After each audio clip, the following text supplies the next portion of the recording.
Hey folks, Glenn May here with BassResource.com, and today I want to talk to you about frog fishing. One of the most fun ways to catch bass is with frogs.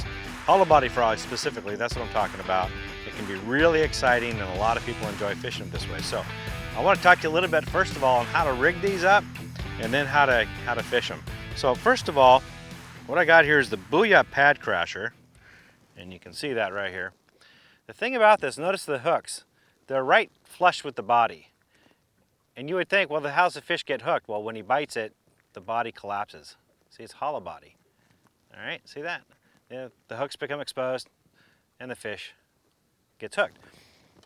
Other than that, it's pretty weedless, which means you can throw it in a lot of things without getting it snagged up on things. The other thing you want to notice here is look how thick and heavy these hooks are. See that? Heavy duty stuff.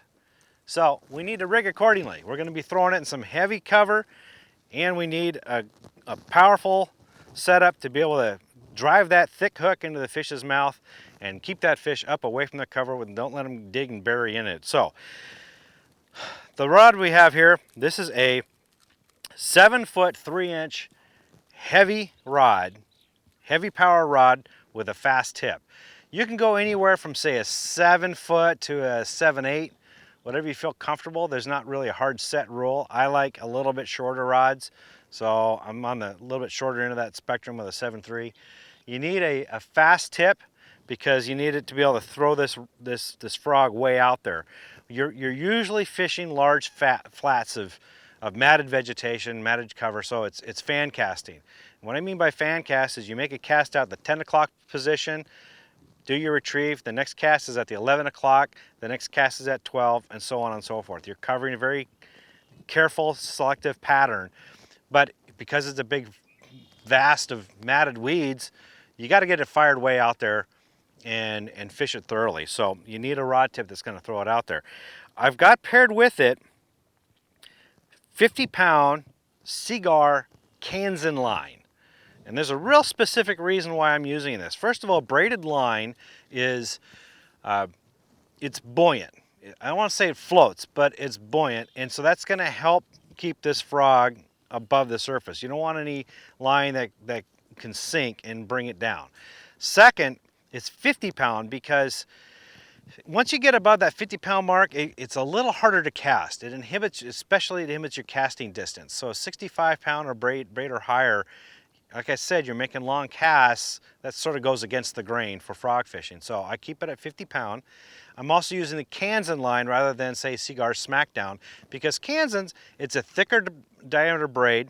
It has has more water resistance.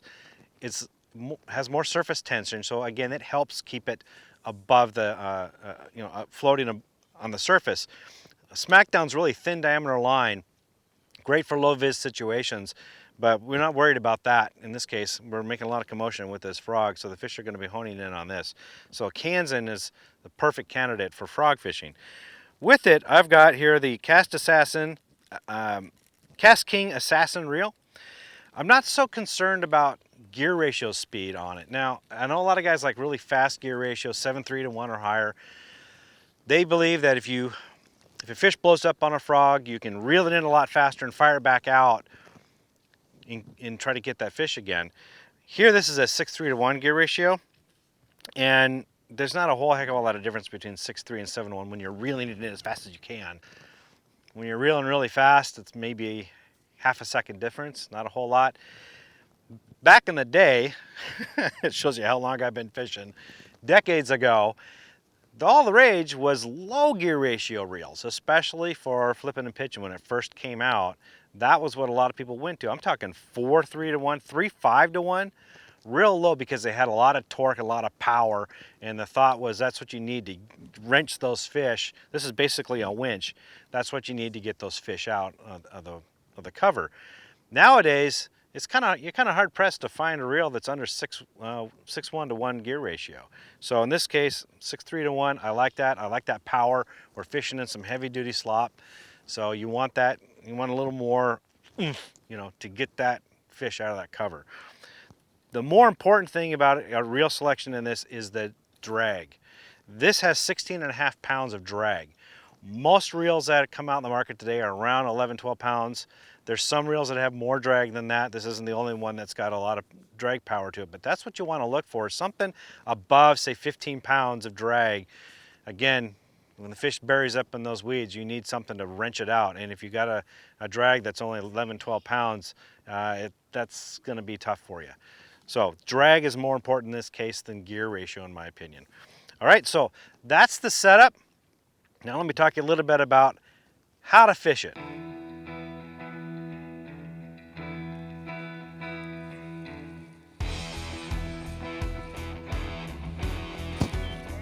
There we go. Boy, I had to wait. There we go. That's a decent fish.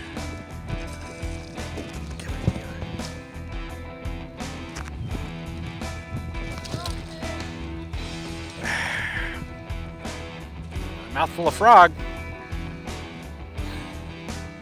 Got a mouthful of frog. Look at that. See that? See that? That's the key, folks. When you're fishing frogs, you gotta wait for it.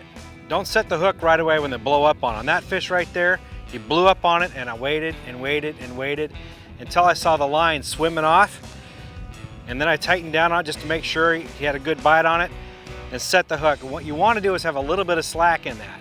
So if you let it tighten up too much and set the hook, you're just going to pull his head. So in one swift motion, drop the rod tip and yank really hard. It's like cracking a whip. By throwing that slack in there, you can drive these big thick hooks right into his face. Got you, buddy. All right, let's let you go. Go down over here. All right.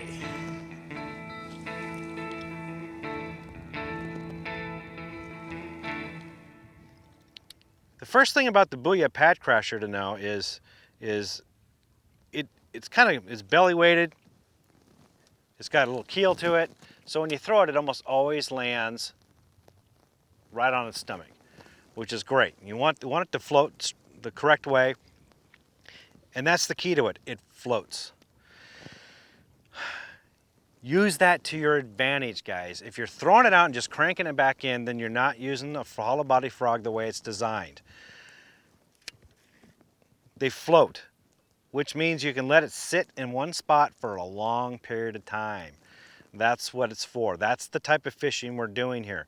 You want to throw it out there, let it sit. Don't even reel it in, just let it sit for a little while, and then slowly bring it back, making a little bit of disturbance on the water. I'd like to twitch the reel handle a little bit, twitch the rod a little bit to give it a little action, and then pause and let it sit.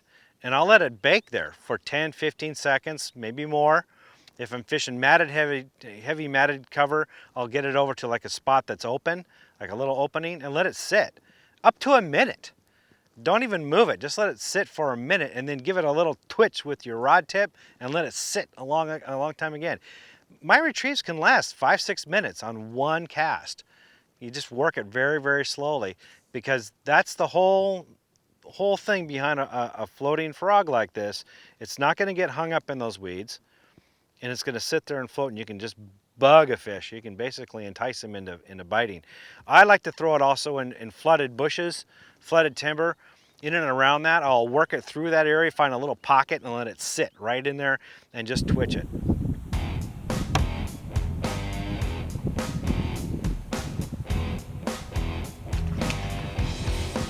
There you go. There we go. What did I say? Right here. Oh boy, come here. Come here, honey. You ate that thing. Oof. Both hooks. With both hooks, look at that. Look at that, both hooks right in his face. Think he wanted that? Again, just wait and let him blow up on it. Give it a second or two, reel down. If you see the line swimming off and it starts to tighten up, crack that whip. Nice frogfish. Right there. Let's let this guy go.